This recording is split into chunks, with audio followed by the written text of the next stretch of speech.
इसके अलावा आप कुछ कुछ चीज़ें और देख सकते हो या एक्सप्लोर कर सकते हो, वो आप जैसे जैसे करोगे वैसे वैसे सीखोगे। जैसे कि मान लीजिए मैं कोई एक लाइन लिखता हूँ, Ram has the highest salary, है ना, कि राम की हाईएस्ट सैलरी है। तो अगर इसको मैं चाहता हूँ कि एक ही सेल के अंदर आ जाए, तो यहाँ पे एक ऑप्शन है रैप टेक्स्ट का। अब जैसे ही क्लिक करोगे एक सेल के अंदर ही सब कुछ आ जाएगा, ये पूरा एक सेल बन गया। ये मतलब अब इसका जो आपका रो है उसकी थोड़ा साइज़ इंक्रीज़ हो जाएगा, हाइट, वो क्योंकि एक सेल में आ रहा है। तो ये रैप टेक्स्ट ये काम करता है ना। जैसे आप रैप क्लिक करोगे उसमें एक सेल के अंदर आ जाएगा। इसके अलावा आप परसेंटेज लगाना चाहो तो अगर आप कोई भी वैल्यू लिखते हो, जैसे मान लीजिए मैंने 21 लिखा, मैं चाहता हूँ कि ये 21% हो, ना कि नंबर, तो आप यहाँ पे जाके परसेंट पे क्लिक करोगे। अब इसने 200 कर दिया और ये आपका 21% बन जाएगा। ऐसे ही आप इसमें फ़ॉन्ट चेंज कर सकते हो, है ना। तो जैसे मान लीजिए जो हेडिंग है मैं चाहता हूँ उसका फ़ॉन्ट कुछ और हो जाए, तो यहाँ पे आपको फ़ॉन्ट वाले ग्रुप में सबसे ऊपर कैलिबरी लिखा होगा, उसके बगल ऑप्शन है यहाँ पे ड्रॉप डाउन, आप उस पर क्लिक करोगे, यहाँ पे डिफरेंट फ़ॉन्ट्स मिल जाएंगे। अभी आप स्क्रीन पे देख रहे होगे कुछ रैंडम नंबर्स लिखे हुए यहाँ पे जो कि डेसिमल डिजिट्स में है। तो यहाँ पे अगर आप देखोगे नंबर, आपका जो ग्रुप है होम टैब में, इसमें यहाँ पे हम लोगों ने नंबर सेलेक्ट किया हुआ है। और ये जो डेसिमल्स है यहाँ पे आप इसी सेम ग्रुप में अगर आप देखोगे यहाँ पे ऑप्शन है डेसिमल डिक्रीज़ का, तो ये डेसिमल डिक्रीज़ कर देगा। और यहाँ पे ऑप्शन है डेसिमल इंक्रीज़ का, तो ये डेसिमल्स को इंक्रीज़ कर देगा, है ना। अभी हम लोग क्या चाहते हैं, यहाँ पे राउंड करना चाहते हैं इन नंबर्स को, तो उसके लिए बाय डिफ़ॉल्ट फार्मूला आता है एक्सेल में, आप लिखिए इक्वल्स टू राउंड। अब राउंड को सेलेक्ट करिए। अब पूछ रहा है राउंड के लिए कौन सा नंबर आपको राउंड अप करना है, मतलब राउंड करना है। उसके लिए मैं ये वाला सेलेक्ट करूँगा नंबर, उसके बाद कॉमा दूंगा। पूछ रहा है कितने डिजिट के लिए आपको राउंड करना है, तो मैं चाहता हूँ 0 डिजिट के लिए, मतलब जैसा है एब्सोल्यूट नंबर चाहिए। अगर आप देखोगे तो अब ये 1.00 बन गया। अगर मैं डबल क्लिक करता हूँ तो ये ऑटो फिल कर देगा 1 2, यहाँ से भी इसने 2.9 था उसको 3 कर दिया, 8.9 को 9 कर दिया, 1.3 को 1 कर दिया, है ना। यहाँ पे मैं एक और नंबर ऐड कर देता ताकि डाउट क्लियर हो जाए। मान लीजिए अगर कोई नंबर होता 4.55599 करके, तो उसको ये बाय डिफ़ॉल्ट 5 में कन्वर्ट कर देता, क्योंकि 4.5 से ज़्यादा है ये नंबर, ठीक है। अब हम लोग देखते हैं कि राउंड अप क्या करता है। अगर इक्वल्स टू में लिखता राउंड, यहाँ पे आपको लास्ट ऑप्शन मिलेगा राउंड अप का, इसको सेलेक्ट करता हूँ। इसमें भी सेम नंबर देंगे और पूछ रहा है कितने डिजिट के लिए करना है, तो इसमें भी मैं चाहता हूँ 0 डिजिट के लिए हो। तो राउंड अप में आप देख सकते हो कि ये एक नंबर इंक्रीज़ कर देता है। 1 पॉइंट कुछ भी आएगा, 0.3 भी आ रहा है तो उसको 2 पे भेज देगा, 2 पॉइंट कुछ भी आएगा उसको 3 पे भेज देगा, 8 पॉइंट कुछ भी आया उसको 9 पे, 4 पॉइंट कुछ भी 5 पे। तो नाम ही है इसका राउंड अप करना। तो ये आपको डिसाइड करना होगा इसको कब यूज़ करना है। सिमिलरली सेम टू सेम ऐसे ही आपका आता है राउंड डाउन, जो कि सेकंड नंबर पे है, उसको सेलेक्ट करो। इसमें भी आपको नंबर सेलेक्ट करना है और मैं भी ये चाहता हूँ 0 डिजिट के लिए राउंड अप हो। तब ये क्या करेगा, डाउन करेगा। इसका जस्ट अपोजिट, इसमें क्या कहता है 2 पॉइंट कुछ भी आएगा उसको 1 बढ़ाता है, इसमें कुछ भी होगा 1 पॉइंट भले ही 99, जैसे इसमें आप देखो 2.999 है ना, इसको राउंड अप करते हैं 3 आता है, बट ये क्या करेगा राउंड डाउन कर देगा। तो 2 पॉइंट कुछ भी होगा उसको फर्स्ट डिजिट जो भी वो ले लेगा, 8 पॉइंट कुछ भी होगा ये 8 ले लेगा, 1 पॉइंट कुछ भी होगा 1, 4 पॉइंट कुछ भी होगा 4, है ना। तो ये 3 तरह के राउंड ऑफ फंक्शंस यूज़ होते हैं, राउंडिंग के लिए फंक्शंस यूज़ होते हैं जिसको हम लोग जनरली एक्सेल में यूज़ करते हैं। अब चलते हैं अपने नेक्स्ट टैब की तरफ। इसमें हम लोग देखते हैं कि कैसे ऑटो फिल करते हैं, जो कि काफ़ी ज़्यादा यूज़ होने वाले टर्म्स हैं, जैसे कि मंथ्स हो गए, है ना। तो जैसे अब मैं इसमें लिखता हूँ जनवरी, है ना। आप जैसे इसको ड्रैग करोगे ये अपने आप समझ जाएगा कि ये मंथ्स है। आप राइट साइड में देख सकते हो लिख के भी आ रहा है हाईलाइट सा कि कहाँ तक जा रहा है। तो जैसे मैंने इसको दिसंबर तक ड्रैग किया तो दिसंबर तक आ गया। अभी ये आर सही से नहीं आ रहा तो आप यहाँ पे डबल क्लिक करोगे ये एक्सपेंड हो जाएगा। सिमिलरली मुझे यहाँ पे मैं डेट भी डाल सकता हूँ, जैसे कि अगर मैं लिखता हूँ मंडे, है ना। अब ये समझ जाएगा कि इसको मैं अगर ड्रैग करता हूँ यहाँ से, आप राइट कॉर्नर में यहाँ प्लस साइन देख रहे हो, इसको होल्ड करके रखो तो ये बाय डिफ़ॉल्ट समझ जाएगा कि ये डेज़ है। यहाँ पे भी आप डबल क्लिक कर दीजिए, बढ़ जाएगा।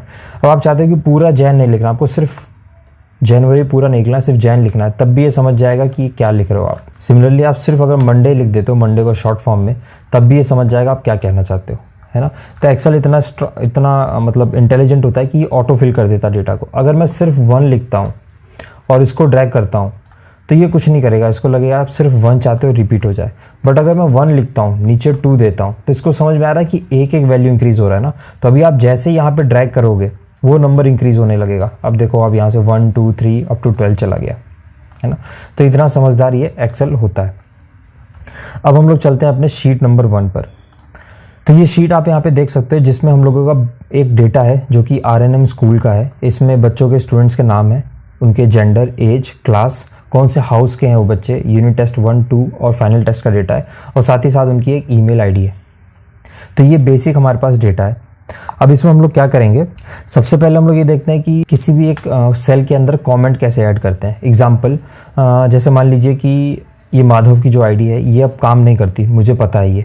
अगर कोई फ्यूचर में इस आईडी को देखे तो वो इस पर मेल ना करे, उसके लिए मैं यहाँ पे क्या कर सकता हूँ, यहाँ पे राइट क्लिक करूँगा और यहाँ पे आप एक ऑप्शन देखोगे इंसर्ट कमेंट का, आप उस पर क्लिक करिए और यहाँ पे आप कमेंट ऐड कर सकते हो। तो मैं कहूँगा मेल आईडी नॉट वर्किंग, ठीक। अब इसको चाहो तो आप थोड़ा सा बोल्ड कर सकते हो, तो मैं इसका साइज़ बढ़ा दे रहा हूँ, 9 है बाय डिफ़ॉल्ट, मैं 12 कर दे रहा हूँ और इसका साइज़ थोड़ा कम कर दे रहा हूँ ताकि देखने में थोड़ा अच्छा लगे। अब आप बाहर क्लिक कर दीजिए कहीं भी।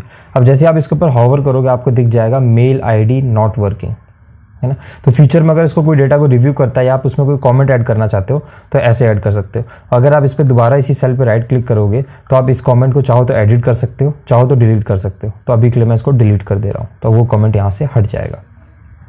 तो ये हो गया आपका कमेंटिंग का पार्ट।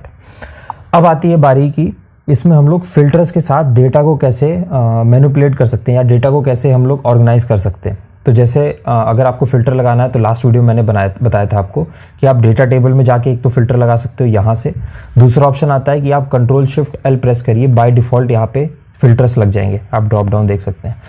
अब इसमें मैं क्या चाहता हूँ कि सिर्फ और सिर्फ मुझे मेल जो भी बच्चे हैं, बॉयज़ हैं, उनका डेटा दिखे। तो आप जेंडर कॉलम पे जाइए, यहाँ पे आपको ऑप्शन दिख रहा होगा मेल का, तो फीमेल को मैं अनसेलेक्ट कर दूंगा और ओके कर दूंगा। तो आप देख सकते हो यहाँ जो भी डेटा आपको दिख रहा है वो सारा मेल स्टूडेंट्स का है ना। इसी तरह फीमेल का भी लगा सकते हो, फीमेल सेलेक्ट करिए, मेल को अनसेलेक्ट कर दीजिए, अब ओके प्रेस कर दीजिए। तो अब आपको सभी डेटा सिर्फ फीमेल बच्चों का दिखेगा। अब आपको ये फिल्टर हटाना है तो आप यहाँ पे दोबारा ड्रॉप डाउन पे जाइए, क्लियर है, क्लियर फिल्टर ऑप्शन आता है। एक ऑप्शन ये आप यहाँ से कर सकते हो। दूसरा ऑप्शन आता है आप Ctrl+Shift+L हटा दीजिए, सारे कॉलम से आपके फिल्टर हट जाएंगे। अगर आप सिर्फ एक कॉलम से चाहते हैं तो वहाँ पे आप जैसे अभी हम लोगों ने किया क्लियर फिल्टर। अगर आप सारे कॉलम से फिल्टर हटाना चाहते हैं तो Ctrl+Shift+L, ठीक। इसके अलावा फिल्टर्स का काफ़ी ज़्यादा यूज़ क्या आता है, जैसे मैं दोबारा Ctrl+Shift+L लिख रहा हूँ। अब मैं चाहता हूँ कि यहाँ पे भूमि जो हाउस है या जो भी हाउस मुझे सेलेक्ट करना है, जैसे मान लीजिए मैं सेलेक्ट करता हूँ वायु हाउस, ठीक। आप ओके करिए, तो अभी आपको सिर्फ वायु हाउस का डिटेल दिखा रहा है। अब इसमें मैं चाहता हूँ कि सिर्फ मेल बच्चों का डिटेल आए, तो अभी तो एक ही है। यहाँ पे आप जाके अगर आप फीमेल को हटा देते हैं तो सिर्फ मेल बच्चों का डिटेल आ जाएगा। तो इस वक्त हम लोगों ने क्या किया है, मल्टीपल कॉलम्स में फ़िल्टर लगाया, एक तो हाउस में लगाया है और एक जेंडर में लगाया है। तो आपको 2 बार, अभी अगर आप यहाँ पे देखोगे तो आपको बाकी सारे कॉलम्स अनसेलेक्टेड है ना। अगर मैं क्लियर फिल्टर करता हूँ तो आप देखो सिर्फ मेल सेलेक्टेड और बाकी सारे हाउस आ गए, है ना। अगर यहाँ से भी मैं फिल्टर हटा देता हूँ तो यहाँ पे सारे कॉलम्स का डेटा आ जाएगा, जैसा पहले था वैसा आ गया। एक काम तो ये करता है फिल्टर। दूसरा काम फिल्टर क्या कर सकता है, आप दोबारा Ctrl+Shift+L किए। मान लीजिए यहाँ पे तो अभी आपको सारे बच्चों के नाम दिख रहे हैं। मान लीजिए ये लिस्ट होती है आपकी 1000 बच्चों की या 10,000 बच्चों की। उस केस में अगर आपको किसी बच्चे का नाम ढूंढना होता तो आप कैसे करते, आप एक एक बच्चे का नाम जाके तो देख नहीं सकते। उस केस में आप यहीं पर लिख सकते हो। जैसे मैं लिखता हूँ मान लीजिए गोपाल, है ना। अगर लिस्ट में कोई भी नाम गोपाल का होगा तो वो आ जाएगा। अब ओके करिए, अभी जो डेटा दिखा रहा है आपको सिर्फ गोपाल के लिए दिखा रहा है। अब आप यहाँ से इसको जाके फ़िल्टर करके क्लियर फिल्टर हटा सकते हो। इसके अलावा फ़िल्टर में आप क्या यूज़ कर सकते हो, मैं चाहता हूँ कि ये डेटा सॉर्ट हो जाए असेंडिंग टू डिसेंडिंग। अभी बाय डिफ़ॉल्ट ये A से V तक है, इसका उल्टा करना चाहता हूँ मैं। अब यहाँ पर जाइए, फ़िल्टर में एक ऑप्शन आता है सॉर्ट का, आप सॉर्ट कर दीजिए Z to A। तो अब आप देखोगे कि ये V से लेके A तक डेटा ऑटोमेटिक फ़िल्टर हो गया, सॉर्ट हो गया। इसके अलावा आप क्या कर सकते हो, दोबारा मैं फ़िल्टर हटाता हूँ। अब मैं चाहता हूँ कि फाइनल टेस्ट स्कोर के बेसिस पे हो, जिसका हाईएस्ट है वो सबसे ऊपर आए, तो मैं करूँगा लार्जेस्ट टू शॉर्टेस्ट। अब आप देखोगे जिसका सबसे हाईएस्ट स्कोर है वो है अभिमन्यु, इसका है 99 स्कोर। सेकंड हाईएस्ट आपका आता है वृंदा का, थर्ड हाईएस्ट आपका है केशव का जिसका 96 है। एक्चुअली थर्ड हाईएस्ट में 2 बच्चों का कॉमन है, एक का 96, दोनों का 96 है, एक केशव एक गोपी, है ना। तो ऐसे आप डेटा को सॉर्ट कर सकते हो।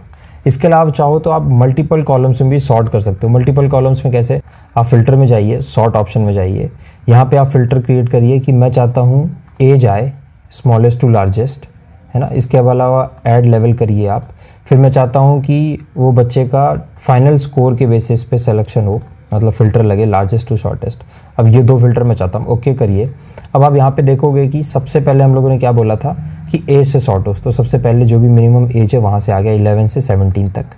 अब ये 11 बच्चा था 11 साल का, उसका हाईएस्ट स्कोर था 91। जो 12 एक ही बच्चा है उसका 89 है। बट यहाँ देखो आप, यहाँ पे 3 बच्चे हैं जो कि 14 ईयर्स के हैं। इसमें इसने क्या किया, सबसे हाईएस्ट स्कोर 14 ईयर्स में वृंदा का है, कितना है 98। सेकंड किसका है, इंदु का, कितना है 89।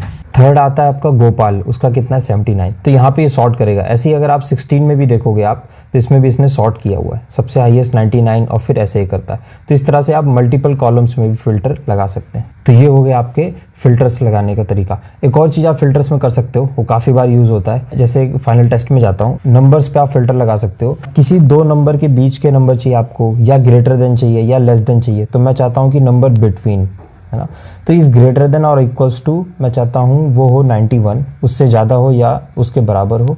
लेस देन और इक्वल्स टू 99, ना, इन दोनों के बीच के नंबर इंक्लूडिंग दीज 2 वो आपको यहाँ पे रिजल्ट में मिल जाएंगे। तो आप देखोगे इन बच्चों के नंबर 91 या 99 के बीच के हैं, है ना। तो ऐसे आप कॉलम्स में फिल्टर लगा सकते हो नंबर फिल्टर्स के। अभी के लिए हटा रहा हूँ मैं। तो ये सारा बेसिक डिटेल हो गया आपका फिल्टर्स का।